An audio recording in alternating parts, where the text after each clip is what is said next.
I'm Dean Calverth, and welcome to Forgotten Lives and Buried Stories, which is dedicated to telling the stories of people, events, and ideas from our past that don't always make it into the history books.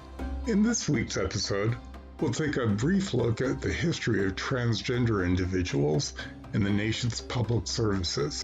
When Rachel Levine was recently appointed as a 4-star admiral in the U.S. Public Health Service, she made history as the highest-ranking transgender officer in any of the nation's uniformed services.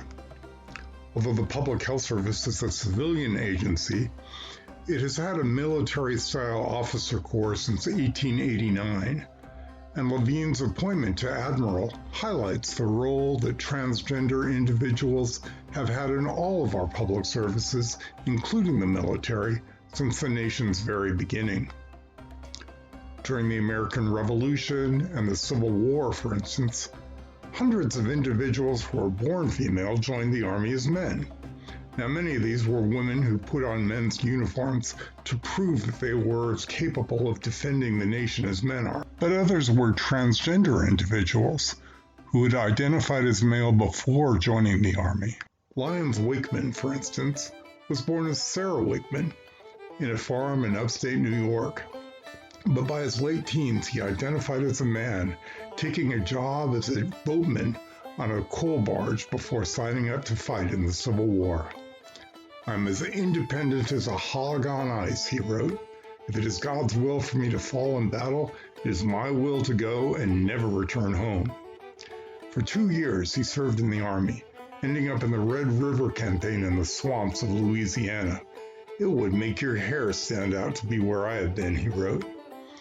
At one battle, he and his comrades stood in battle formation under constant fire as they repelled 6 assaults from Confederates. "How would you like to be in the front rank and have the rear rank fire their guns over your shoulder?" he wrote. But he said he wasn't afraid because he felt that no rebel bullet could kill him. In the end, it wasn't a bullet that killed him, but a bad case of chronic diarrhea, which, together with dysentery, killed nearly 100,000 soldiers during the war. Although it's likely that his doctors and morticians discovered his birth gender as they treated him, he was buried with full military honors under his male name. Another transgender soldier, Albert Cashier, was born in Ireland in 1844 as Jenny Hodges. But he identified as a boy since early childhood, and he was dressed as a boy when he ran away from home and stowed away on a ship bound for the United States. He enlisted in the Army in 1862 and was soon marching in General Grant's campaign through Mississippi, fighting in such contested battles as Vicksburg, the Red River Campaign, and Bryce's Crossroads. At one point, he was briefly captured by the rebels, although he escaped by seizing his guard's rifle, clubbing him over the head with it, and then running back to the Union lines. Cashier's fellow soldiers, who had no idea of his secret, had nothing but praise for him, saying he fought gallantly and bravely throughout the war, and he could be counted on whenever dependable men were absolutely necessary. Once the war was over, Cashier took a number of traditionally male jobs, herding cattle, lighting street lamps, working as a church janitor, and working as a chauffeur for Illinois State Senator Ira Lish. He kept his secret until 1911, when he got into an accident with Senator Lish's car that required medical attention, and his doctor and the senator discovered his gender. But they kept his secret, and when he became too infirm for work, they arranged for him to go to a veterans hospital, where he was surrounded by other aging ex-soldiers. For more than a year, the doctors at the hospital kept his secret, but when word finally got out, it sparked headlines throughout the country.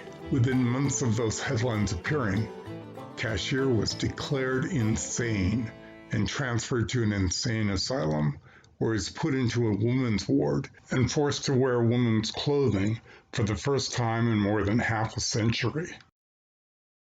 His former Army comrades, however, spoke out on his behalf. "We never suspected that Albert was not a man," one said. "She was a soldier with us, doing faithfully and well. She made a good comrade. When Cashier died in 1915, his comrades insisted that he should be buried with full military honors, dressed in his army uniform instead of the dresses he had been forced to wear in the asylum, and given an official military tombstone. But in 1970, 55 years after his death, community organizations in the small town he was buried in erected a new tombstone, adding his birth name of Jenny Hodgers, a name that he had not used since leaving Ireland. When Rachel Levine was sworn into office, she mentioned the challenges faced by the transgender individuals who preceded her. I stand on the shoulders of those LGBTQ+ individuals who came before me, both those known and unknown. May this appointment today be the first of many more to come as we create a diverse and more inclusive future. So that's just a brief look at one of the buried stories in our nation's history. I hope you liked this video, and if you did, I hope you'll hit like and subscribe to see more videos like this. Thanks very much for tuning in, and I look forward to seeing you again soon.